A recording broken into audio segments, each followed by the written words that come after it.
Hi friends, welcome to Kundapura ಹೆಣ್ಮಕ್ಳ lifestyle. Shri Jayadurga Parameshwari ದೇವಸ್ಥಾನವು ಕರ್ನಾಟಕದ ಉಡುಪಿ ಜಿಲ್ಲೆಯ ಕನ್ನರ್ಪಾಡಿಯಲ್ಲಿರುವ ಒಂದು ದುರ್ಗಾದೇವಿಯ ದೇವಸ್ಥಾನವಾಗಿದೆ. ಇದು ರಾಷ್ಟ್ರೀಯ ಹೆದ್ದಾರಿ 66ರ ಸಮೀಪದಲ್ಲಿದೆ ಮತ್ತು ಉಡುಪಿಯಿಂದ ನೈಋತ್ಯಕ್ಕೆ 5 ಕಿಲೋಮೀಟರ್ ದೂರದಲ್ಲಿದೆ. ಇದು ಚೌಕಾಕಾರದ ಬಲಿಪೀಠವಾಗಿದ್ದು ಬಲವಾದ ಕಲ್ಲುಗಳಿಂದ ನಿರ್ಮಿಸಲಾಗಿದೆ. ದೇವರ ಪ್ರತಿಮೆಯು ಸುಮಾರು 3 ಅಡಿ ಎತ್ತರದಲ್ಲಿದೆ ಹಾಗೂ ಅಗಾಧವಾದ ಪ್ರಭಾವಳಿ ಇಡೀ ಪ್ರತಿಮೆಯನ್ನು ಹಿಂಭಾಗದಿಂದ ಸುತ್ತುವ ಮೂಲಕ ಹೆಚ್ಚು ಆಕರ್ಷಕವಾಗಿದೆ.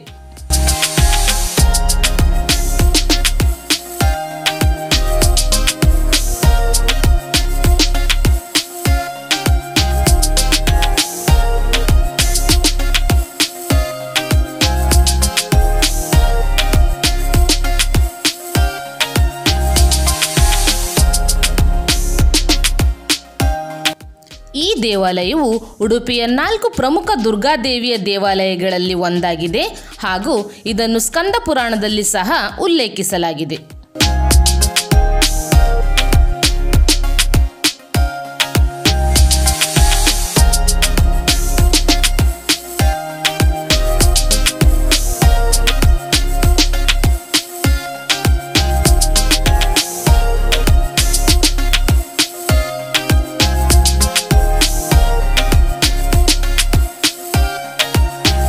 ಈ ದೇವಾಲಯದಲ್ಲಿ ತೀರ್ಥ ಮಂಟಪವಿದೆ. ಗರ್ಭಗೃಹವನ್ನು ಚತುರಸ ಎಂಬ ಮಧ್ಯಯುಗದ ಗ್ರಾನೈಟ್ಗಳಿಂದ ನಿರ್ಮಿಸಲಾಗಿದೆ. ದ್ವಾರದ ಎರಡೂ ಬದಿಯಲ್ಲಿ ಮಹಾಗಣಪತಿ ಮತ್ತು ಸುಬ್ರಹ್ಮಣ್ಯ ದೇವರ ವಿಗ್ರಹಗಳನ್ನು ಇತ್ತೀಚೆಗೆ ಸ್ಥಾಪಿಸಲಾಗಿದೆ. ದೇವಾಲಯದ ಸುತ್ತಮುತ್ತಲಿನ ದಕ್ಷಿಣ ಭಾಗದಲ್ಲಿ ನಂದಿಕೇಶ್ವರ, ಪಶ್ಚಿಮ ಭಾಗದಲ್ಲಿ ರಕ್ತೇಶ್ವರಿ, ನಾಗದೇವರು, ಬ್ರಹ್ಮಸ್ಥಾನ ಮತ್ತು ಪೂರ್ವ ಭಾಗದಲ್ಲಿ ಕಲ್ಲುಕುಟಿಗ ಮತ್ತು ಕ್ಷೇತ್ರಪಾಲ ಗುಡಿಯನ್ನು ಸ್ಥಾಪಿಸಲಾಗಿದೆ. ಪೂರ್ವ ಭಾಗದಲ್ಲಿ ಕಣ್ವ ಪುಷ್ಕರಣಿ ಸಹ ಇದೆ.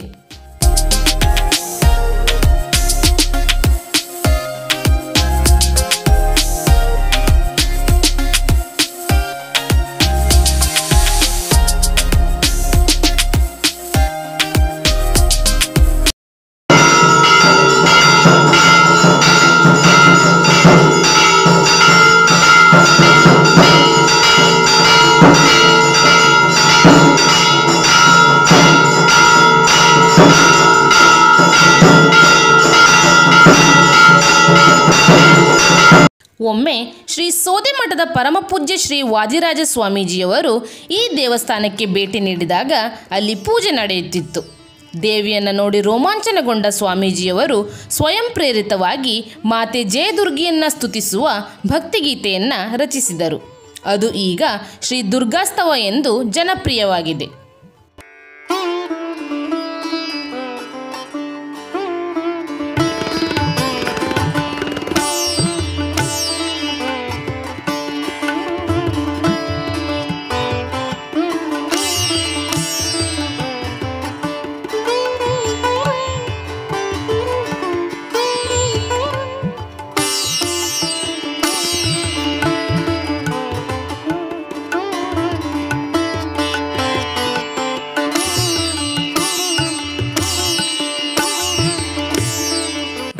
ಮಲ್ಲಿಗೆ ಹೂ ಮತ್ತು ರೇಷ್ಮೆ ಸೀರೆಗಳನ್ನು ದೇವಿಗೆ ಅರ್ಪಿಸುವುದು ಇಲ್ಲಿನ ಸಂಪ್ರದಾಯ. ಜಯದುರ್ಗಾ ದೇವಿಯ ಮೂರ್ತಿಯು 2 ತೋಳುಗಳನ್ನು ಹೊಂದಿದೆ ಮತ್ತು ಸೌಮ್ಯ ರೂಪದಲ್ಲಿದೆ. ದೇವಿಯ ಕೈಗಳು ಆಶೀರ್ವಾದದ ಭಂಗಿಯಲ್ಲಿವೆ. ದೇವಿಯ ವಾಹನ ಸಿಂಹವನ್ನು ಮೂರ್ತಿಯ ಮುಂದೆ ಕಾಣಬಹುದು.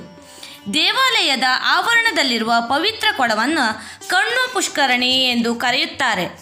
ಈ ದೇವಾಲಯವು 5000 ವರ್ಷಗಳಿಗಿಂತಲೂ ಹಳೆಯದು ಎಂದು ನಂಬಲಾಗಿದೆ. ದೇವಾಲಯದ ವಾಸ್ತುಶಿಲ್ಪವು ಇತರ ಕರಾವಳಿ ಕರ್ನಾಟಕದ ದೇವಾಲಯಗಳಿಗೆ ಹೋಲುತ್ತದೆ.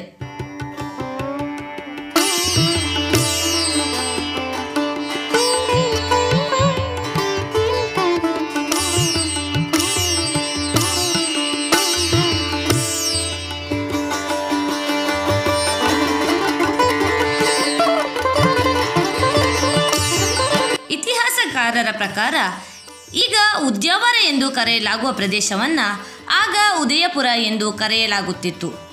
ಅಳುಪ ರಾಜವಂಶದ ರಾಜರು ಇದನ್ನು ಆಳಿದರು ಎಂದು ಸಂಶೋಧನೆಗಳು ತೋರಿಸುತ್ತವೆ.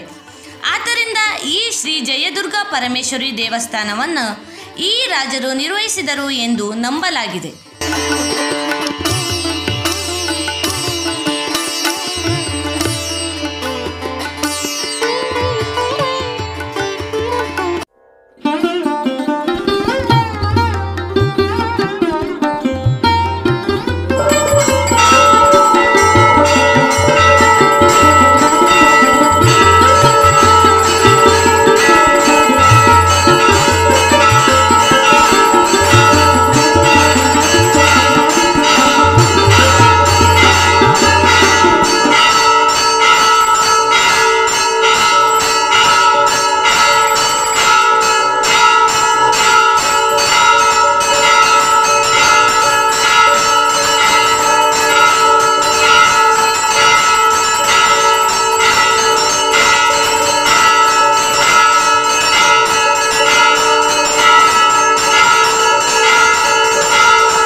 ಪೌರಾಣಿಕ ಇತಿಹಾಸದ ಪ್ರಕಾರ ದೇವಾಲಯದ ಮುಂಭಾಗದಲ್ಲಿರುವ ಸಣ್ಣ ಸರೋವರದ ಬಳಿ ಪ್ರಾಚೀನ ಕಾಲದಲ್ಲಿ ಕಣ್ವ ಋಷಿಯೊಬ್ಬರು ಪೂಜಾ ವಿಧಿಗಳನ್ನು ನಿರ್ವಹಿಸುತ್ತಿದ್ದರು.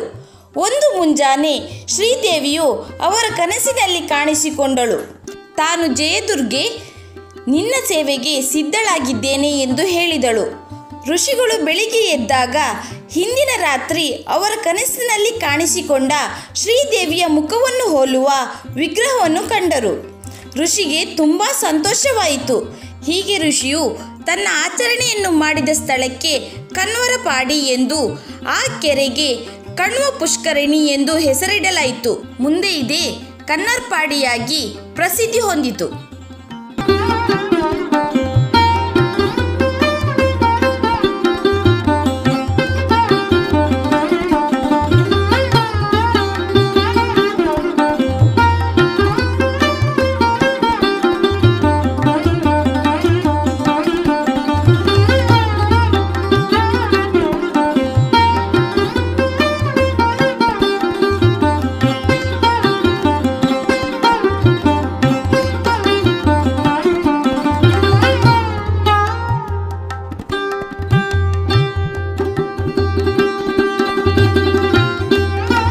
ಆಚರಿಸುವ ಪ್ರಮುಖ ಹಬ್ಬವೆಂದರೆ 9 ದಿನಗಳ ನವರಾತ್ರಿ ಹಬ್ಬ. ಅಕ್ಷಯ ತೃತೀಯದ ನಂತರದ 3ನೇ ದಿನ ದೇವಾಲಯದ ಉತ್ಸವವನ್ನು ವಾರ್ಷಿಕವಾಗಿ ಆಚರಿಸಲಾಗುತ್ತದೆ.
ರಾಮಕೃಷ್ಣ ಉಪಾಧ್ಯಾಯ. ಇದು ಬಂದು ಭಾಳ ಪುರಾತನ ದೇವಸ್ಥಾನ, ಇತಿಹಾಸದಲ್ಲಿ ರೆಕಾರ್ಡ್ ಉಂಟು. ಜಯದುರ್ಗಾ ಪರಮೇಶ್ವರಿ ಅಂತೇಳಿ ಹೆಸರಲ್ಲಿ ಒಂದು ಮಹತ್ವ ಉಂಟು. ಎಲ್ಲ ಕಡೆನೂ ಖಾಲಿ ದುರ್ಗಾ ದೇವಸ್ಥಾನ ಅಂತ ಹೇಳ್ತಾರೆ.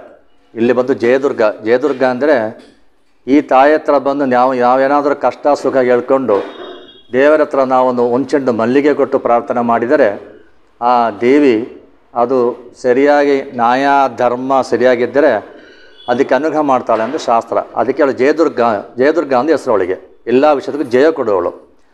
ಈ ದೇವಸ್ಥಾನ ಪುರಾತನ ದೇವಸ್ಥಾನ. ಅದೇ ಥರ ಇಲ್ಲಿ ಬಂದು ವಿಶೇಷವಾಗಿ ಉತ್ಸವಾದಿ ಕಾಲಗಳು, ನವರಾತ್ರಿ ಕಾಲದಲ್ಲಿ 9 ದಿನ ವಿಶೇಷವಾಗಿ ನಾನಾ ಊರಿಂದ ಭಕ್ತಾದಿಗಳು ಬಂದು ಚಂಡಿಗೆ ಯಾಗ ಇಲ್ಲಿ ಮಾಡ್ತಾರೆ. ಕನಿಷ್ಠ ಒಂದು ದಿನಕ್ಕೆ 3-4 ನಡೆಯುತ್ತೆ. ಅಷ್ಟಮಿ ದಿನ 8-6 ಲೆಕ್ಕದಲ್ಲಿ ಹೋಗುತ್ತೆ. 9ನೇ ದಿನ ಬಂದು ಸಾರ್ವಜನಿಕ ಊರು ಸಮಸ್ತರೆಲ್ಲ ಸೇರಿಕೊಂಡು ಮಾಡೋದು ಮಹಾಚಂಡಿಕಾ ಯಾಗ.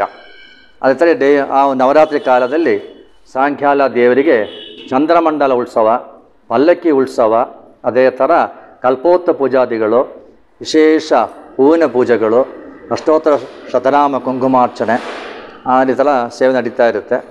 ಈ ದೇವಸ್ಥಾನಕ್ಕೂ ಅಷ್ಟಮಠಕ್ಕೂ ಸಂಬಂಧ ಉಂಟು.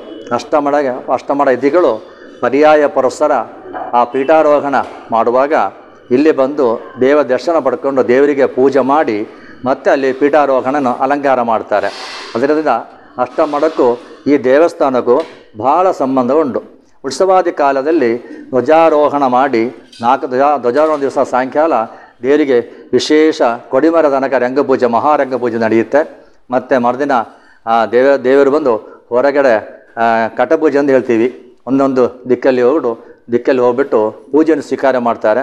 ಮೂರನೇ ದಿನ ವಿಶೇಷವಾಗಿ ರಥಾರೋಹಣ ಸಾಯಂಕಾಲ ಬಂದು ರಥ ಅವರೋಹಣ ಮಾಡಿ ನೃತ್ಯ ಸೇವೆ ಎಲ್ಲ ನಡೆಯುತ್ತೆ ಇಲ್ಲಿ. ನಾಲ್ಕನೇ ದಿನ ಕವಾಲೋದ್ಘಾನ ಹೇಳ್ತೀವಿ, ದೇವರಿಗೆ ಕವಾಲೋದ್ಘಾನ ಆಗ್ಬಿಟ್ಟು ದೇವರಿಗೆ ತೈಲಾಭ್ಯ ಮಾಡಿ ವಿಶೇಷ ಅಭಿಷೇಕಗಳೆಲ್ಲ ಮಾಡಿ ಆವತ್ತು ದಿನ ದೇವಸ್ಥಾನದಲ್ಲಿ ತುಲಾಭಾರ ಸೇವೆ ನಡೆಯುತ್ತೆ. ತುಲಾಭಾರ ಕನಿಷ್ಠ ಒಂದು 20-30 ಲೆಕ್ಕ ಮಟ್ಟ ಬರುತ್ತೆ. ಇವತ್ತು ಥರ ಬರ್ತಾ ಉಂಟು.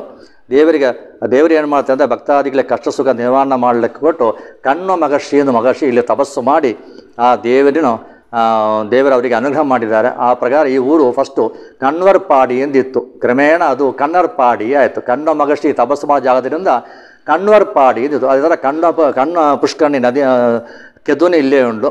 ಅದರಲ್ಲೂ ದೇವರು ಸ್ನಾನ ಎಲ್ಲ ಮಾಡ್ತಾರೆ. ಕಣ್ಣು ಮಗರ್ಷಿ ತಪಸ್ಸು ಮಾಡಿ ಒಲಿದು ಬಂದ ದೇವಿ, ಅದರಿಂದ ಇವರಿಗೆ ಕಣ್ಣರ್ಪಾಡಿಯಿಂದ ಹೆಸರು ಬಂದು ದೇವಸ್ಥಾನ ಮಹಿಮೆ. ದೇವರಿಗೆ ವಿಶೇಷವಾಗಿ ರೇಷ್ಮೆ ಸೀರೆ ನವರಾತ್ರಿ ಕಾಲದಲ್ಲಿ 9 ದಿನ 9 ಭಕ್ತಾದಿಗಳು ತಂದು ಕೊಟ್ಟ ವಿಶೇಷ ಹೊಸ ಸೀರೆಯನ್ನು ದೇವರಿಗೆ ನಾವು ಉಡಿಸಿ ದೇವರಿಗೆ ಆಭರಣ ಎಲ್ಲ ಇಟ್ಟು ಅಲಂಕಾರ ಮಾಡಿ ಪೂಜೆ ಮಾಡ್ತೀವಿ. ಪ್ರತಿದಿನ ನವರಾತ್ರಿ ಕಾಲದಲ್ಲಿ ಕನಿಷ್ಠ ಅಂದರೆ 2,500-3,000 ಜನಕ್ಕೆ ವಿಶೇಷ ಅನ್ನದಾನ ನಡೆಯುತ್ತೆ. ಹಾಲು ಪಾಯಸ ಸಹಿತ ಇವು ದೇವರಿಗೆ ಹಾಲು ಪಾಯಸ ಭಾಳ ವಿಶೇಷ. ಹಾಲು ಪಾಯಸ ಸಹಿತ ನಾವು ಅನ್ನದಾನ ಮಾಡ್ತಾ ಇದ್ದೀವಿ. ದೇವರ ಎಲ್ಲ ಭಕ್ತಾದಿಗಳಿಗೂ ಹೂವಿನ ಪೂಜೆ ಇಲ್ಲದರೆ ಒಂದು ಚೆಂಡು ಮಲ್ಲಿಗೆನ ಕೊಟ್ಟು ಪ್ರಾರ್ಥನೆ ಮಾಡಿದರೆ ಆ ದೇವರು ಭಕ್ತಾದಿಗಳ ಸಂಪೂರ್ಣ ಅನುಗ್ರಹ ಮಾಡ್ತಾರೆ. ಅಂದರೆ ಶಾಸ್ತ್ರದಲ್ಲಿ ನಮ್ಮ ಹಿರಿಯರು ಹೇಳಿದ ಪ್ರಕಾರ ನಾವು ಇವತ್ತು ಅದು ಮಾಡ್ಕೊಂಡು ಬರ್ತಾ ಇದ್ದೀವಿ. ಈ ದೇವಸ್ಥಾನಕ್ಕೆ ಅದೇ ಥರ ಒಂದು ಹೆರಿಡಿಟಿ ಉಂಟು. ಯಾಕೆಂದರೆ ಆ ಅರ್ಚಕ ಕುಟುಂಬ ಉಂಟು. ಆ ಕುಟುಂಬದಲ್ಲಿ ಒಬ್ಬರೊಬ್ಬರು ಒಂದೊಂದು ವರ್ಷ ಪರ್ಯಾಯ ಮಾಡ್ತಾರೆ. ಪ್ರತಿ ಸೌರಯುಗಾದಿ ದಿವಸ ಒಬ್ಬರೊಬ್ಬರು ಚಾರ್ಜ್ ತಗೊಳ್ತಾರೆ. ನೆಕ್ಸ್ಟ್ ಸೌರಯುಗಾದಿ ತನಕ ಆ ಒಬ್ಬರು ಮಾತ್ರ ಇಲ್ಲಿ ಪೂಜೆ ಪುನಸ್ಕಾರ ಮಾಡ್ತಾರೆ.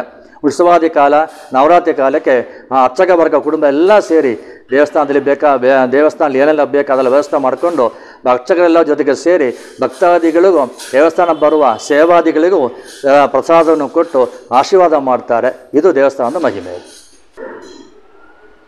ಇದು ದೇವರು ಇಲ್ಲಿ ಹೇಗೆ ಬಂದು ಪ್ರತಿಷ್ಠಾಪನೆ? ಅದೇ ಕಣ್ಣ ಮಗರ್ಷಿ ಬಂದು ತಪಸ್ಸು ಮಾಡೋದ್ರಿಂದ ಈ ಊರಿಗೆ ಉದಯಪುರ ರಾಜ ಬಂದು ಉದಯಪುರ ರಾಜ ಬಂದು ಅವರ ಆರಾಧನೆ ದೇವಿಯವರು. ಆ ಪ್ರಕಾರ ಕಣ್ಣ ಮಗರ್ಷಿ ತಪಸ್ಸು ಮಾಡಿ ದೇವರು ಒಲಿದು ಬಂದದರಿಂದ ಆ ರಾಜನೇ ಬಂದು ಈ ದೇವಸ್ಥಾನ ಪ್ರತಿಷ್ಠೆ ಮಾಡಿದ್ದಾರೆ. ಇದಕ್ಕೊಂದು ಶಾಸ್ತ್ರ ಇನ್ನೊಂದುಂಟು. ಇದು ಶ್ರೀಚಕ್ರ ರೂಪದಿಂದ ಹೇಳ್ತಾರೆ. ಯಾಕಂದರೆ ಮಹಾಕಾಳಿ, ಮಹಾಲಕ್ಷ್ಮಿ, ಮಹಾಸರಸ್ವತಿ ಅವತಾರ 3 ಅವತಾರ ಒಂದೇ ಬಿಂಬದಲ್ಲಿ ಉಂಟು. ರೌದ್ರಾವತಾರ ಅಲ್ಲ, ಶಾಂತ ದುರ್ಗೆ ಇದು ಜಯದುರ್ಗಾ ಪರಮೇಶ್ವರಿ ಎಂದು ಹೇಳಿ. ಕೈಯಲ್ಲಿ ಬಂದು ಎಡ ಕೈಯಲ್ಲಿ ಅಗ್ನಿ, ಬಲ ಕೈಯಲ್ಲಿ ಖಡ್ಗ. ನನ್ನ ಹೆಸರು ಹರಿದಾಸ್ ಭಟ್ ಅಂತೇಳಿ. ನಾನು ಸರಜಿ ಅರ್ಚಕ. ನಮ್ಮ ಇಲ್ಲಿ ಕಿನ್ನಿಮಲ್ಕೆ ನಮ್ಮ ಮನೆ. ಇದು ಭಾಳ 5,000 ವರ್ಷ ಹಿಂದಿಗಿಂತಲೂ ಒಂದು ಪುರಾತನವಾದ ದೇವಸ್ಥಾನ ಇದು. ನಾವೆಲ್ಲ ಅರ್ಚಕ ವೃಂದದವರು ಕೇರಳದ ಮೂಲದಿಂದ ಇಲ್ಲಿ ಬಂದವರು. ಅರ್ಚನೆ ದೇವರ ಪೂಜೆಯನ್ನು ಅರಿಸ್ಕೊಂಡು ಇಲ್ಲಿ ಬಂದದ್ದು. ಇಲ್ಲಿ ಯಾವುದೂ ಏನೂ ಇರಲಿಲ್ಲ. ಇದು ಭಾಳ ಪಾಡಿ, ಕನ್ನಡ ಪಾಡಿ ಅಂದರೆ ಭಾಳ ಕಾಡು ಗುಡ್ಡೆಗಳು ಮಾತ್ರ ಇದ್ದದ್ದು. ಮಧ್ಯದಲ್ಲಿ ಒಂದು ದೇವಸ್ಥಾನ. ಆ ರಾತ್ರಿ ಕಾಲದಲ್ಲಿ ಕೂಡ ನಮ್ಮವರು ಬಂದು ಇಲ್ಲಿ ಪೂಜೆ ಮಾಡ್ತಾಯಿದ್ರು. ಮತ್ತೇನೂ ಅನುಕೂಲತೆಗಳು ಇರಲಿಲ್ಲ. ಇದು ಕ್ರಮೇಣ ಜನರೆಲ್ಲ ಒಂದು ಕಾಡುಗಳೆಲ್ಲ ಕಟ್ ಮಾಡಿದರು, ಮನೆಗಳೆಲ್ಲ ಆಯಿತು. ಆಮೇಲೆ ದೇವಸ್ಥಾನ ಮುಂದುವರಿಸಿ ಬಂತು. ಇದು ಜಯದುರ್ಗಾ ಪರಮೇಶ್ವರಿ ಅಂತ ಹೇಳುವಂಥದ್ದು ಕೇವಲ ಇಲ್ಲಿ 5 ಕಡೆಯಲ್ಲಿ ಮಾತ್ರ ಇದೆ. ಒಂದು ಕನ್ನರ್ಪಾಡಿ, ಒಂದು ಪಶ್ಚಿಮ ಬಂಗಾಳದಲ್ಲೂ ಹೊರಗಿಂದ ಇರುವುದು ಪಶ್ಚಿಮ ಬಂಗಾಳದಲ್ಲಿ ಮಾತ್ರ. ಇಲ್ಲಿ 5 ಮಾತ್ರ ಇರುವಂಥದ್ದೊಂದು. ಇಲ್ಲಿ ಒಂದು ಬೈಲೂರಿನಲ್ಲಿ ಒಂದು ಮತ್ತೆ ಕೃಷ್ಣನ ತನ್ನ ರಕ್ಷಣೆಗೋಸ್ಕರ 4 ದುರ್ಗಾಲಯ 4 ನಾಗಾಲಯ ಮಾಡಿದ್ದಾರೆ. 4 ದುರ್ಗಾಲಯ ಅಂದರೆ ಒಂದು ಕನ್ನರ್ಪಾಡಿ, ಒಂದು ಪುತ್ತೂರು ದುರ್ಗಾ ಪರಮೇಶ್ವರಿ, ಆಲೂರು ದುರ್ಗಾ ಪರಮೇಶ್ವರಿ, ಮತ್ತೆ ಇನ್ನೊಂದು ಕಡಿಯಾಳಿ ಮಹೇಶ್ವರಿ 4 ದುರ್ಗಾಲಯ ಕೃಷ್ಣ ಸುತ್ತ ಉಂಟು. ಅದೆಲ್ಲ 4 ನಾಗಾಲಯ: ಮಾಂಗೋಡು, ಕಾಂಗೋಡು, ಅರಿತೋಡು, ಮುಚ್ಚಲ್ಕೋಡು. ಕೃಷ್ಣನಿಗೆ ಬಂದು ಸ್ವಲ್ಪ ಅಸುರ ವರ್ಗ ಜಾಸ್ತಿ, ಕೊಂತಕೊಳ್ಳೋದು ಜಾಸ್ತಿ. ಅದಕ್ಕೆ ತನ್ನ ರಕ್ಷಣೆಗೋಸ್ಕರ 4 ದುರ್ಗಾಲಯ, 4 ನಾಗಾಲಯನ ಪ್ರತಿಷ್ಠೆ ಮಾಡಿದ್ದಾರೆ. ಅದೇ ಇದು ಜಯದುರ್ಗ ಅಂತ ಹೇಳುವಂಥದ್ದು 4 ಮಾತ್ರ ಇದು. ಮತ್ತು ಪಶ್ಚಿಮ ಬಂಗಾಳದಲ್ಲಿ ಒಂದು ಉಂಟಂತೆ. ಮತ್ತು ಎಲ್ಲಿಯೂ ಜಯದುರ್ಗಾ ಪರಮೇಶ್ವರಿ ಅನ್ನುವಂಥದ್ದು ಇಲ್ಲ. ಅದೇ ರೀತಿ ಹೇಳಿದಾಗೆ ಪ್ರತಿ ವರ್ಷಕ್ಕೊಮ್ಮೆ ಜಾತ್ರೆ ಆಗ್ತದೆ. ನವರಾತ್ರಿ ಕಾರ್ಯಕ್ರಮಗಳ 9 ದಿವಸ ನಡೀತದೆ. ಅನ್ನ ಸಂತರ್ಪಣೆ ನಡೀತದೆ. ಬೇಕಾದಷ್ಟು ಸೇವೆಗಳೆಲ್ಲ ನಡೀತವೆ. ಸಾವಿರಾರು ಜನರಿಗೆ ಅನ್ನ ಸಂತರ್ಪಣೆಯನ್ನು ನಾವು ಮಾಡ್ತೇವೆ. ಅದರಿಂದ ಪ್ರಖ್ಯಾತ ಅಂತ ಹೇಳಿದರೆ ಇಲ್ಲಿ ಹೂವಿನ ಪೂಜೆ. ದೇವಿಗೊಂದು ಚೆಂಡ ಹೂ ಕೊಡ್ತೇನೆ, ಸಮರ್ಪಣೆ ಮಾಡ್ತೇನೆ ಅಂತ ಹೇಳಿದ ಕೂಡಲೇ ಅವ್ರು ಏನು ಕಷ್ಟ ಇದ್ದರೂ ಕೂಡ ಪರಿಹಾರ ಆಗ್ತದೆ. ಅದಕ್ಕೋಸ್ಕರ ಪ್ರತಿಯೊಬ್ಬರು ಕೂಡ ಇಲ್ಲಿ ಬಂದು ಅಟ್ಟಿ ಹೂವನ್ನು ಕೊಡ್ತಾ ಇದ್ದಾರೆ. ಹೂವಿನ ಪೂಜೆಯನ್ನು ಕೂಡ ಮಾಡಿಸ್ತಾ ಇದ್ದಾರೆ. ಇದು ಇಲ್ಲಿ ಮಹಿಮೆ. ಜಾತ್ರೆ ಯಾವ ಟೈಮಲ್ಲಿ ಬರುತ್ತೆ? ಜಾತ್ರೆಯಲ್ಲಿ ಏಪ್ರಿಲ್ ಮೇ ಅಕ್ಷಯ ತೃತೀಯ ಗುಡಿ ಇರ್ತದೆ. ಹೌದು, ಅದಾದರೆ 3 ದಿವಸ ನಂತರ ಜಾತ್ರೆ ಆಗ್ತದೆ. ಹೌದು, ಹೆಚ್ಚಾಗಿ ಏಪ್ರಿಲ್ ಮೇ ಬರ್ತದೆ. ಪ್ರತಿ ವರ್ಷವೂ ಅದೇ ರೀತಿಯಾಗಿ ಬರ್ತದೆ. ಅದಾದ ನಂತರ ಪೂಜೆ ಇನ್ನೊಂದು ಪಾಲಿಗೆ ಹೋಗ್ತದೆ. ಪೂಜೆ ಸರದಿ ಆಯ್ತಾ. ಹಾಗೆ ಇಲ್ಲಿದ್ದ ಧ್ಯಾನ ಶ್ಲೋಕನು ಪಶ್ಚಿಮ ಬಂಗಾಳ ಧ್ಯಾನ ಶ್ಲೋಕ ಒಂದೇ ಶ್ಲೋಕ, 2 ದುರ್ಗಾ ಶ್ಲೋಕ. ಅದು ದುರ್ಗಾ ಶ್ಲೋಕ, ಕಾಲ ಬ್ರಾಹ್ಮ ಕಡಶ ಹೇಳಿ ಶ್ಲೋಕ. ಇಲ್ಲೇನು ಪಶ್ಚಿಮ ಬಂಗಾಳದ ಒಂದೇ ಶ್ಲೋಕ ಅದು. ಅದರಿಂದ ಅದಕ್ಕೂ ಸ್ವಲ್ಪ ಅದು ಜಯದುರ್ಗಿಗೆ ಒಂದೇ ಶ್ಲೋಕ.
ಬಂದಾಗ ಮರೆಯದೆ 5000 ವರ್ಷಗಳಿಗೂ ಹಿಂದಿನ ಅಪರೂಪದ ದೇವಸ್ಥಾನವಾದ ಶ್ರೀ ಜಯದುರ್ಗಾ ಪರಮೇಶ್ವರಿ ಕನ್ನರ್ಪಾಡಿ ಇಲ್ಲಿಗೆ ಭೇಟಿ ಕೊಟ್ಟು ಜಯದುರ್ಗಿಯ ದರ್ಶನ ಪಡೆದು ಶಾಂತಿ, ನೆಮ್ಮದಿ, ಯಶಸ್ಸನ್ನು ನಿಮ್ಮದಾಗಿಸಿಕೊಳ್ಳಿ. ಹಾಗೆಯೇ ಈ ವಿಡಿಯೋ ನೋಡಿದ ನಿಮಗೆಲ್ಲರಿಗೂ ಶ್ರೀದೇವಿಯು ಸನ್ಮಂಗಳವನ್ನುಂಟು ಮಾಡಲಿ.